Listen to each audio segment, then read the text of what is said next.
Having finished recapping my 90-day hike across New Zealand on Te Araroa, having walked 3,000 kilometers across the entire country, here are my final thoughts on the trail. Number one, I would never do it in 90 days again. That was much too fast a pace. I was only doing that because I was hiking with my friend Tom and he had to go back to work and we only had like 100 days. So we were really pushing ourselves and it ended up backfiring and he had to quit because his body couldn't handle that pace. So I wouldn't do that again. It was really hard for me as well. But also, I would have skipped the road walking sections. We should have hitchhiked those when we could. But I was like, I'm going to walk every step of the way. But the road walks were kind of boring. I know the trail is actively trying to reduce the amount of road walks. So the trail is just going to get better in the future. But I would have hitched more of those.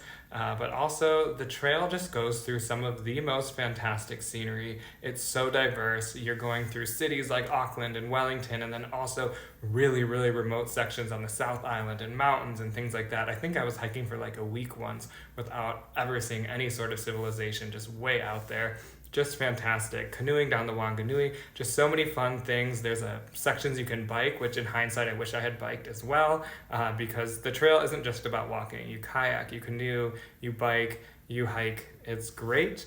But also I would recommend seeing other parts of New Zealand, so getting off the trail. So when you're in Auckland, go see some other things, see the city, see other things near Auckland, go to Hobbiton if you want to, definitely spend time in Wellington, Christchurch, really see New Zealand because it's such an amazing place. I was lucky enough to have lived there for a year prior, so I had already seen a lot of New Zealand.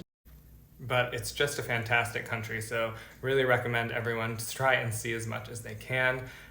But the trail is just fantastic. If you don't have as much time, I know sometimes it's hard to get visas for enough time. If you can only get like 90 days or something like that, what I would recommend is just doing the South Island because that is the most beautiful part to me. And also do it northbound. So start in Bluff and just go up to the tip of the South Island in the north part because that's really, you're going to get the best parts. To me, the North Island's great too, but if you only have limited time, definitely recommend the South Island for sure. That was my favorite part.